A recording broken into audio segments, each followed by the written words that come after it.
So if anybody's online for the town hall, the service just ended, so we're going to start in 5 minutes. So the town hall discussion will start at 11:20. All right, thank you. Thanks for your patience, everybody.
For those of you live streaming on the YouTube, just to let you know, we'll be starting our town hall in about 5 minutes.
So Mike's back there.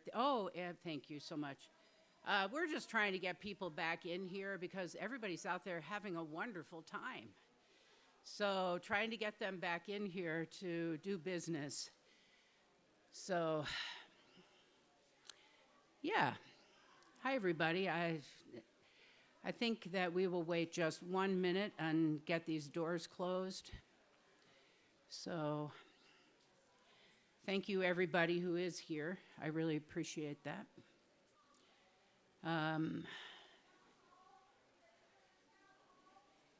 Elle, can you see if anybody is online?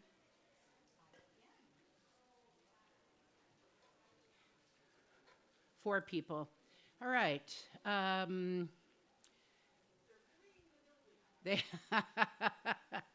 We had a lot of people at the town hall last week, so let's begin. So thank you for everybody who stayed. I'm Judy Hart. I'm the president of the Board of Trustees for about 3 more weeks. This is our second town hall in anticipation of the spring 2023 congregational meeting that will be held at 11:15 on May 21st. The link is already on the governance page, but it'll go out again in the Friday e-blast, the Friday before. So our opening words are from Margaret Weiss. The church is not a place, it's a people. The church is not only a steeple above the tree-lined streets and cars, rather it's a people proclaiming to the world that we are here for the work of healing and of justice. The church is not walls built stone upon stone, held together by mortar, but rather person linked with person, linked with person, all ages and genders and abilities, a community built on the foundation of reason, faith, and love. Isn't that lovely? Oh my gosh, what an image. So welcome to you all, the people that make up this church, hand in hand in hand. This meeting is designed to help you understand what will be presented for consideration and vote at the spring 2023 congregational meeting, including candidates for the Board of Trustees, Program Council Chair, Share the Plate Partners, Adopting the Eighth Principle, and an issue that just came up on Friday about our nonprofit status that I would like your wisdom and help with here at this town hall. So the town hall is designed to give you the space to consider and ask questions. I'll be outlining the voting process for the May congregational meeting towards the end of the town hall. For those of you watching on YouTube, please put your questions into the live chat and we will do our best to answer them. There's a little delay between our typing, your typing and our reading. And for those of you in the sanctuary, please raise your hand and we will get a microphone to you somehow. We'll need some volunteers here. Finally, I ask you to give everyone here the grace to make mistakes. I just have to make eye contact with everybody when I say that because I am embracing imperfection. So please give us the grace to make mistakes. We are all imperfect humans, so be gentle and kind with our own inner voice and our words to others. So I'm going to start first with the Share the Plate nominees. So at the congregational meeting, let me just get to it, Share the Plate nominees. So our church selects 10 nonprofit organizations in Lincoln. We have them come and share about their organization, and then we collect money for these nonprofits. We also try to have an ongoing partnership with those organizations. In no particular order, the nominees for the 2023-24 Share the Plate are, I got it here, Nebraska Religious Council for Reproductive Freedom, Planned Parenthood of Lincoln, the Malone Center, NAACP Scholarship Fund, Out Nebraska, ACLU Nebraska, Black and Pink, that's the name of the organization, Echo Collective, Southern Heights Food Forest, the Indian Center, Community Crops, Center for People in Need, Friends of Pioneer Park, I've Got a Name, League of Women Voters Education Fund, Fresh Start Home for Women, Little Free Pantries Lincoln, Voices of Hope, Nebraskans Against Gun Violence, Girls Code Lincoln, and the Center for Legal Immigration Assistance. So that's 21 nonprofit organizations. So the way that works, you know what that means? That means that we have people here in our church that represent these nonprofits. So I think we can't overlook the fact that good things are happening in this community because of our members, which I think that's to be celebrated. So the way it'll work, we'll have 21 names of organizations on the ballot, and you will get to vote for 10, and the organizations with the highest vote count will be our Share the Plate partners for our next church year. So does anybody have any questions about that? Yeah, Carol. Oh, I love it. Come on up here. There you go. I know that it's good to give to some of the bigger organizations like the one we had this morning. We've supported them for many years. But I'd like us to suggest that you read about some of the smaller ones that you've never heard of before. Like I've got a name, or this Black and Pink I've never heard of. I'll have to research that and see what they're about before we vote so that we can support things that we really believe in. I'll do the microphone for you. Oh, thanks. Carol's going to do the microphone. Any other question? I'll tell you, I had a nonprofit called Camp Summer Gold for 10 years, and we were church partners, and it made a huge difference for me every year. It actually sent 2 or 3 kids to camp, the Share the Plate that I received from this church. So amazing. All right, no questions? Good, thank you. Isn't that a remarkable thing? If you look on the website, you can see all of the Share the Plate recipients, thank you. Share the Plate recipients, I think since, Gina, is it 2017? Is that when we started that? But I think the list, there's a huge list. It really is lovely. All right, so next thing we'll have Elle Stratman from the Nominations Committee, who will share a bit about the Nominations Committee and introduce our candidates for the Board of Trustees and the Program Council Chair.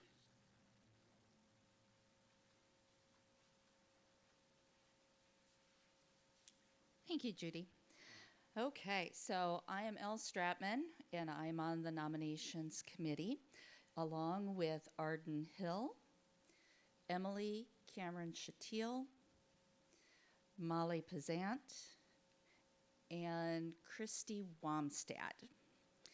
And I gotta say, we beat a lot of bushes to come up with people who are willing to be candidates. So think about this very strongly next cycle when we come to you asking if you would be willing to be a leader in our church, because we need all of you.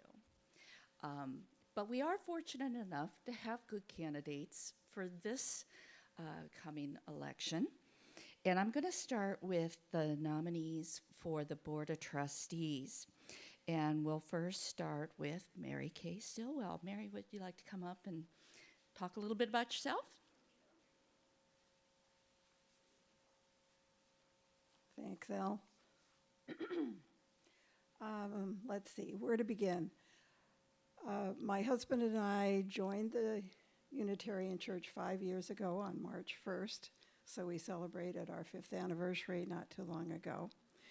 I got involved right away, and I think the first thing I did was I joined the Worship Associates, and that was a wonderful way to, get to know people, but also get to know the church and what we were about, and in more detail, because I just kind of had an overview.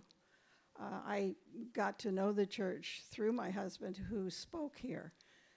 And then for a couple years, we just came now and then, and my husband urged me to join and to participate, and I did, and I'm grateful to him for that. While a member of the church, I served on the nominations committee. Let's see, I was a cluster liaison with the program council for a year.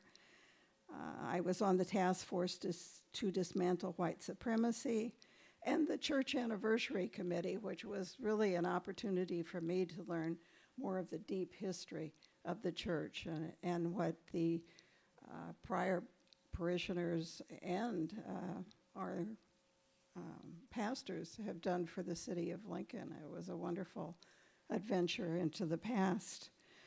I am a member of Justice in Action. I wasn't able to participate Thursday because my husband had hip surgery, so he was pretty much out of it. But I heard all good things about it, I'm happy to say.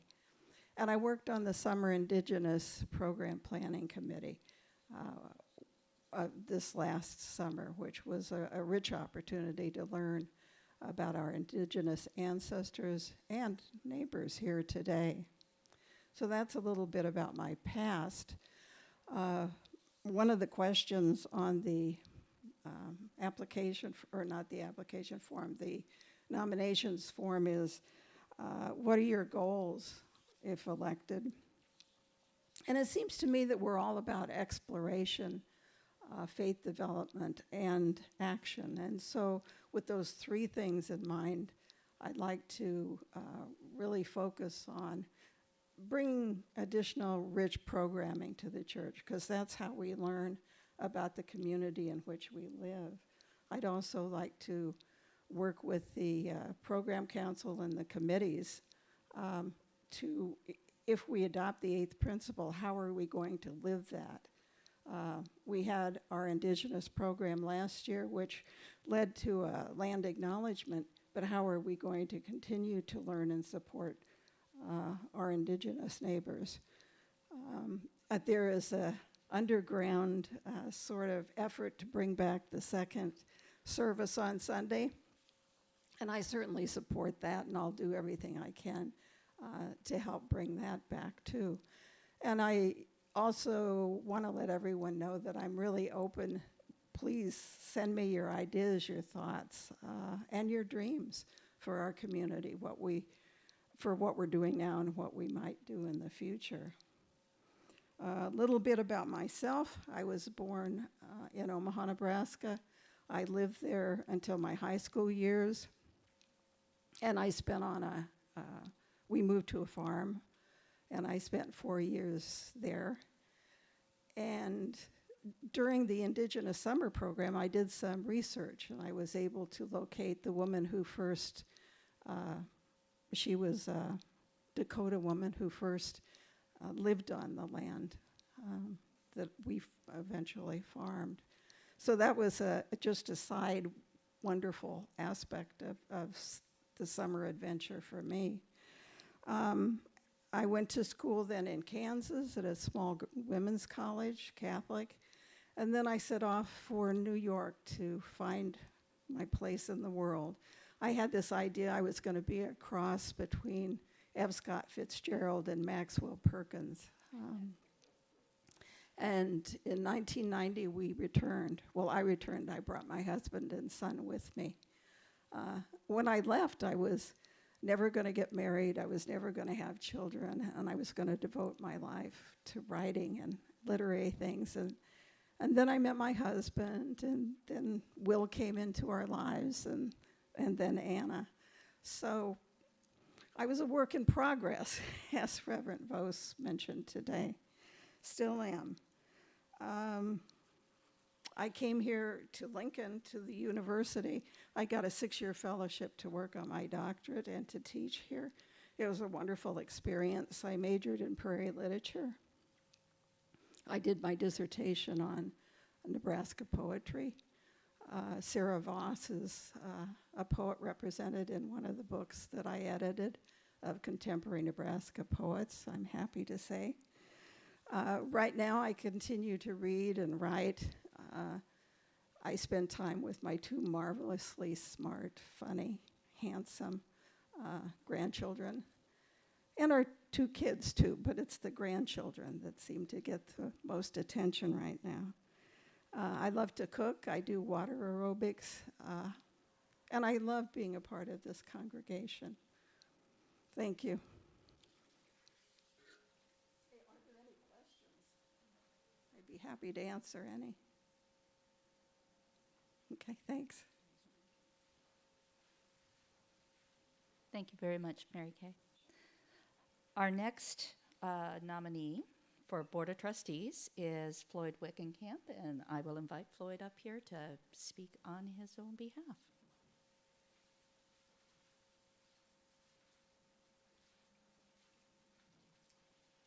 Good morning. Yeah, you did beat the bushes to find nominees, because that's where you found me.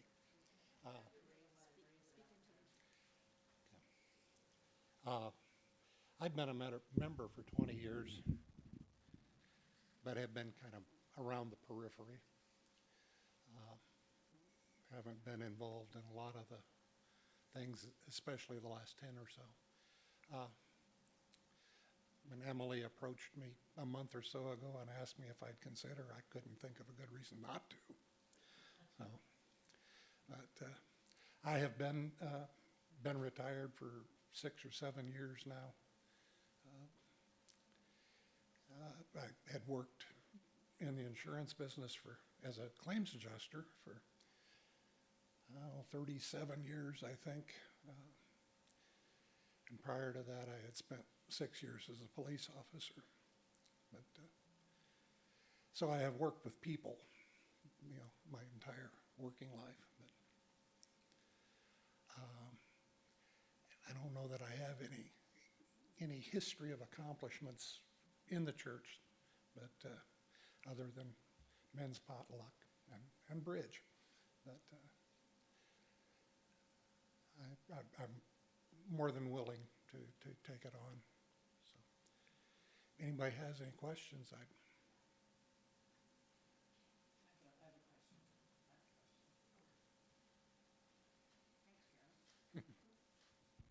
Floyd, we talked earlier a little bit about the strengths that you bring to the board. We talked about patience. I think that's a really good skill to have on a board of trustees. I think so too. It might just be slowness sometimes.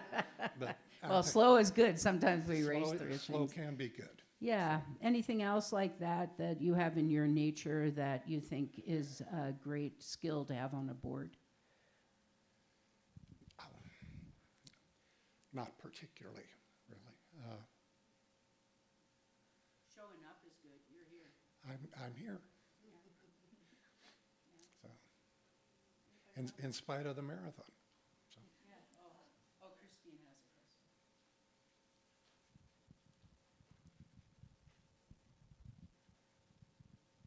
I want to start by saying men's potluck and bridge is church involvement. It is. I'm just wondering, and there's not a right answer to this question, some of the work that we've been doing in the last year or so around equity and dismantling white supremacy culture and so forth. I'm just wondering if you have thoughts or a view on that. I think, like a lot of people, I'm still realizing, how ingrained that has become. And I watch the TV news with the police violence, which kind of horrifies me, because 40 years ago, that wouldn't have worked. There were things wrong then, but I think things are, in many ways, are much worse now than they were then. So, okay. Thank you. Thank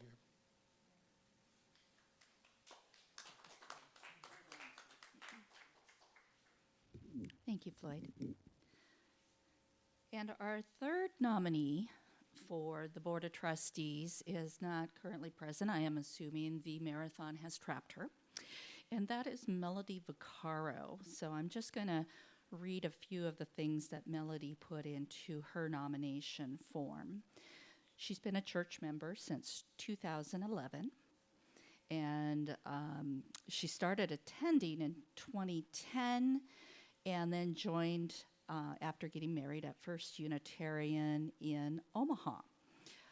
She's also attended Second Unitarian Church in Omaha, and she has joined in the Adult Growth and Learning Committee, and for a short time was co-chair of that committee. Let's see here. She has volunteered for Youth in Action, and she represented our congregation to the national denomination at the UUA convention on the heartbreaking topic of gun violence and our duty to respond. She's done open circles, auctions, cleanup days, and the interim minister congregational activities. She's currently a member of the Social Justice Committee. And let's see, she was appointed to the Board of Trustees in 2022 to serve the final year of a member who could not complete their term. So she's looking for her own term this round. Goals for Melody is to have us come back into a community after isolation and loneliness from the pandemic, and to rebuild and regrow the community in and beyond our church. Personal things about Melody: she was a Girl Scout, she got her Gold Award, she served in the United States Peace Corps in Bulgaria. Let's see. She co-founded the nonprofit Nebraskans Against Gun Violence and spoke out against the legislators who were applauding themselves about the most recent legislative business. She serves on the board of Blue Stem Montessori Elementary. She has 2 children, Henry, who is 10, and Theodore, who is 5. And she married Nick Vaccaro, who grew up in the Unitarian Church in Westchester, Pennsylvania. And she has 2 dogs. So that's Melody. So you have 3 great nominees to vote on, and I believe we get to vote on 3. Yep, so there we go. I'll go ahead and move along to the nominee for our new program council chair. Again, this nominee is not here. I am assuming that the marathon got in the way. Our nominee is Marcia Cedardahl, and she has been a member since the summer of 2020. And she has been part of Beloved Conversations, both the within, which is the first phase, and the among, which is the second phase of the program. She's served on the Human Resources Committee. She's served as a cluster leader for the adult programs. And she serves on the board for Justice in Action. She and her husband, Ray,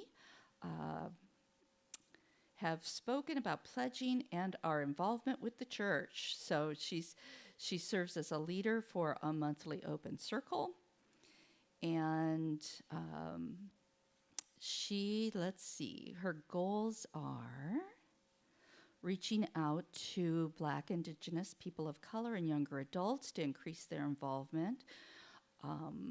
Involvement with other faith communities is also a goal. So something we do in Justice in Action.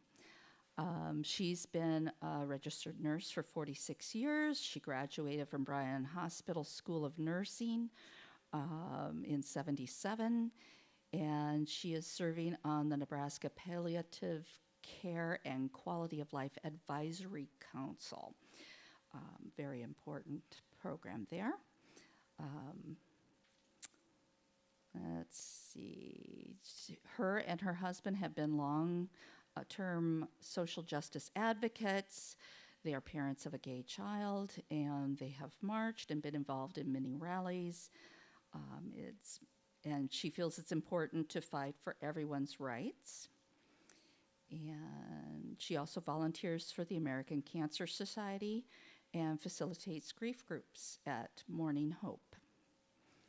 So that is Marcia Cedardahl. All right, I'm going to turn the mic back over to Judy. Thank you.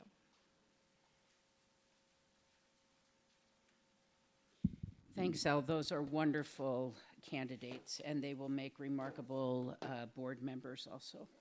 So that process happens every year. So if you're interested in serving on a board, it's always good to plant a seed. So, and I'll tell you, I've learned so much about the church from serving on the board. It's a remarkable opportunity for everybody. So at the congregational meeting, we'll vote for the 3 candidates.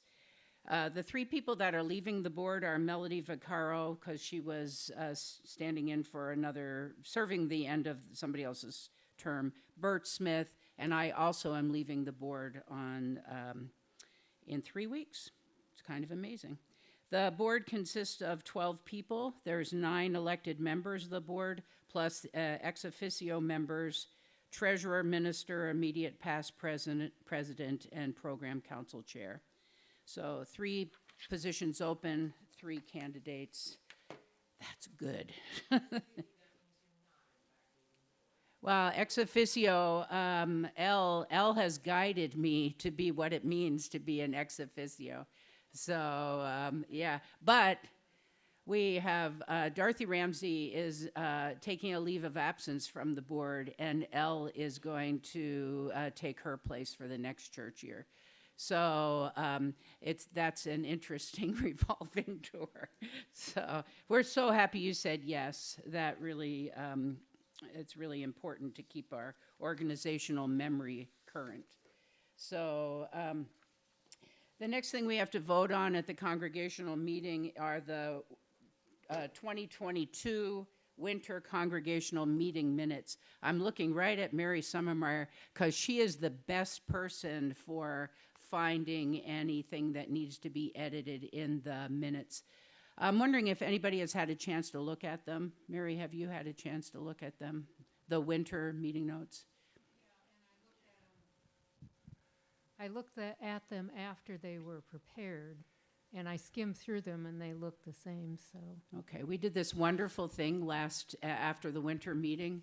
We wrote them all out and looked at them right away, which was really good. And then we made some changes then. So at the congregational meeting, we'll accept those as amended, as they were edited. So those meeting notes are on the governance page of our website. If you go on the governance page, scroll down, you'll see the meeting notes there. All right.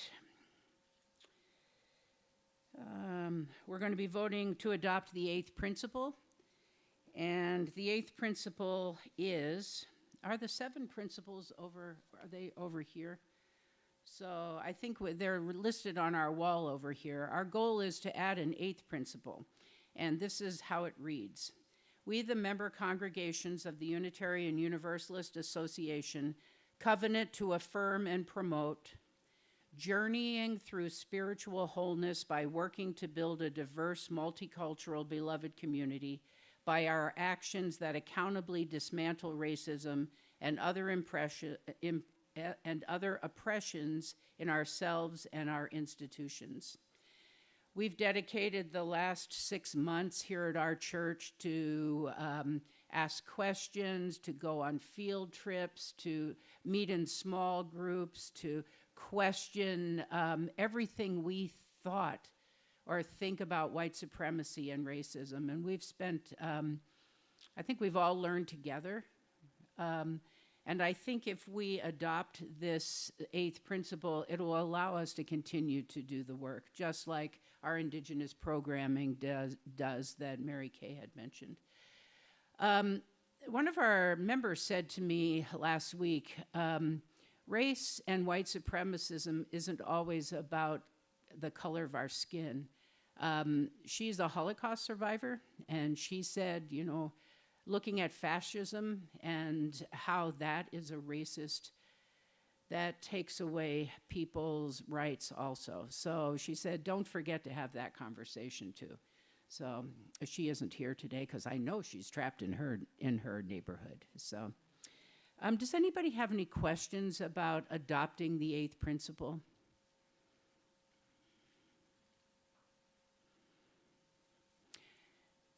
We're going to do it on a majority vote. So it'll be a yes/no question on the ballot. So a majority, it will be, right now we have 254 members, and a 20% majority is 51 people. So if we have 51 people or more vote, then we can, it's a quorum. Is that right? Yeah. So yeah. Is that clear to everybody? So it'll be a yes or no, up or down? Or abstain. So yes, no, or abstain.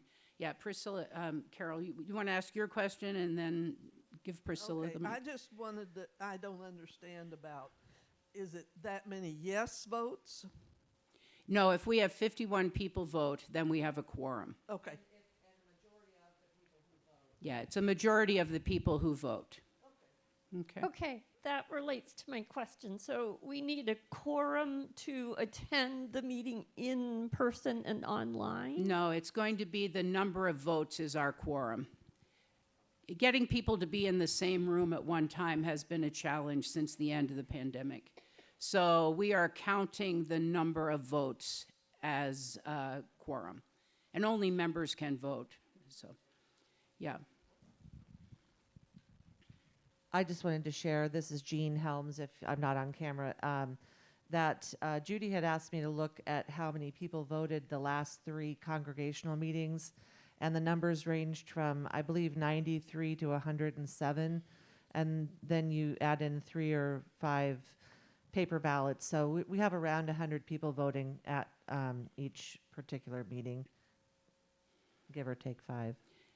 Yeah, in our bylaws, it talks about a 2/3 vote, but we scoured the bylaws, and the 2/3 vote is really to replace a minister, right? Otherwise, it's by majority. But something has come up over the last week. Many of you know that we applied for our own 501c3 nonprofit designation last fall. And the IRS is a little bit behind on getting back to people, and they got back to us on Friday.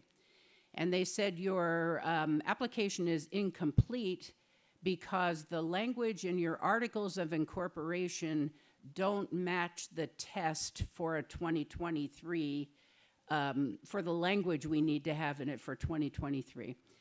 So our last articles of incorporation were amended in 1951. December 2nd on 1951. So that means it was they were voted in at a winter congregational meeting. So in order to get the wording correct in the application for our nonprofit, churches are by their nature nonprofits, right? But you can't get discounted software. You can't be a part of Give to Lincoln Day unless you have your own designated 501c3 letter. So that's what we're working towards, because we want to apply for grants for this idea of us being an arts center, right? So for us to be able to get grants, we need this designation letter that's our own. So back to the Articles of Incorporation from 1951. They say that we need a 2/3 vote to change the Articles of Incorporation. That's a challenge for us, because you just heard it's really hard for us to get a 2/3 vote right now. So at the Tuesday night board meeting, we're going to talk about whether it will be acceptable for us to accept a majority vote. to add the amendments that we need to our Articles of Incorporation. So if anybody wants to know more about that, you can attend the board meeting. It's on Zoom, and the link was in the e-blast on Friday. Jean? I was just curious if you wanted to share what the new language is that is needed from the IRS. That's such a good question. Look, my IRS package, that didn't come through the mail. It got lost in the mail. I had to get it faxed. Ancient technology. So what it needs to say is that the Unitarian Church of Lincoln is organized exclusively for charitable, religious, and educational purposes, including for such purposes the making of distributions to organizations that qualify as exempt organizations described under Section 501c3 of the IRS Code or corresponding section of any future federal tax code. What that means is we can give the share the plate money to other nonprofits. So it just has to have that language.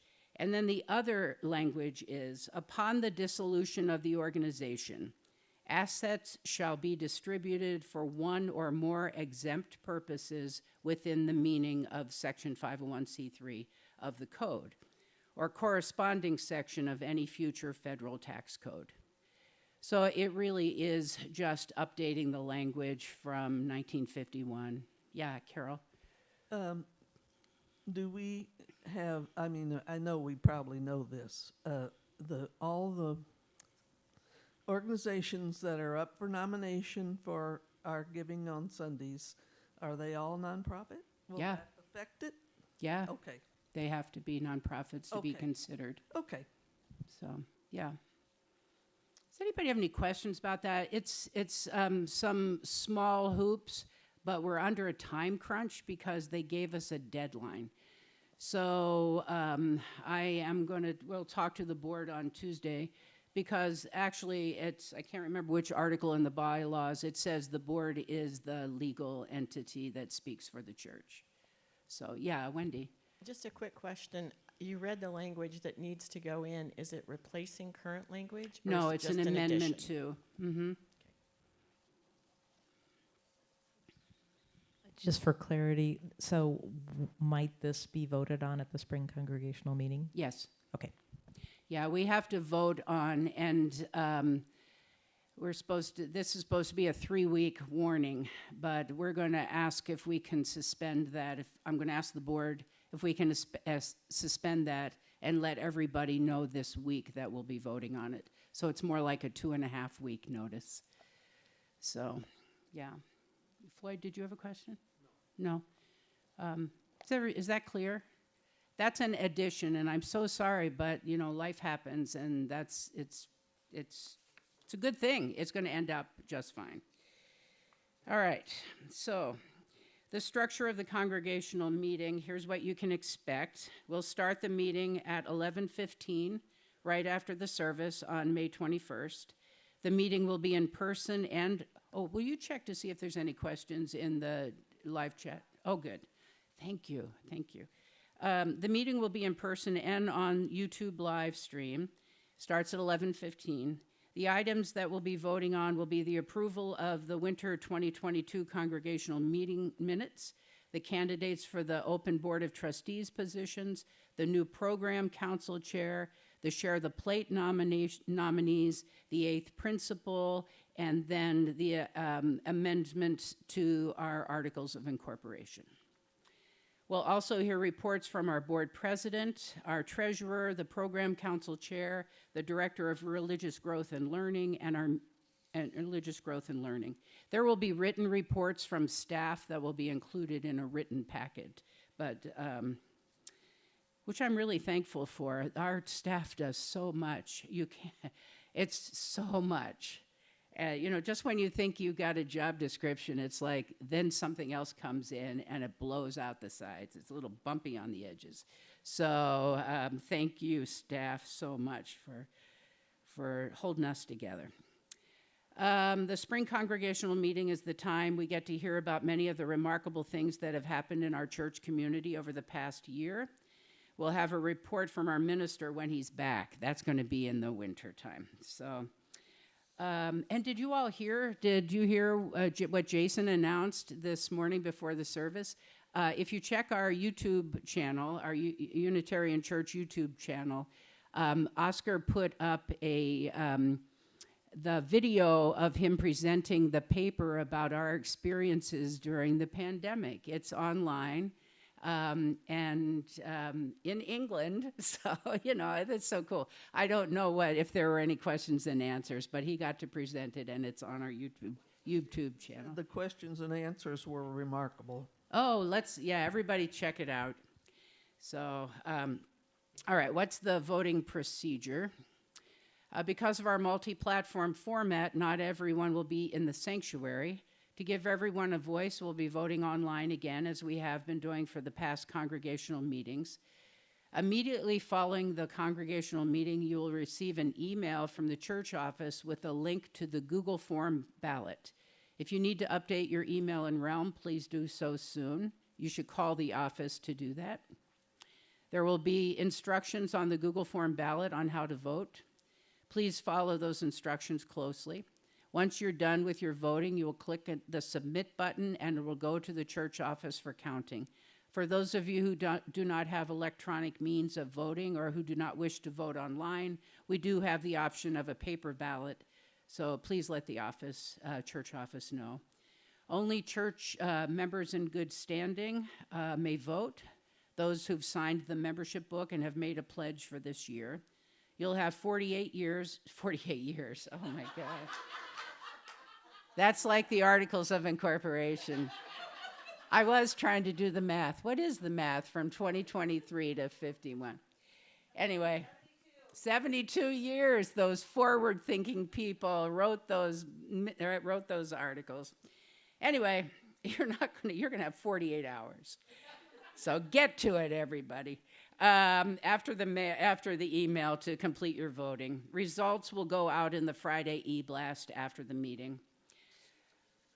So I'm tired. I don't know how any of you are. It's been a week. It has been a week. It's been a year, actually. You say, man, and the IRS and the Justice in Action, it's been something. So does anybody have any questions about the voting process or any of the information that we've shared here today? Okay. Thank you for your grace and your patience and your time today. We don't have any more town halls. The next thing we have is the congregational meeting, but any of the board members are available at any time to talk about, help you better understand the things that we're trying to accomplish.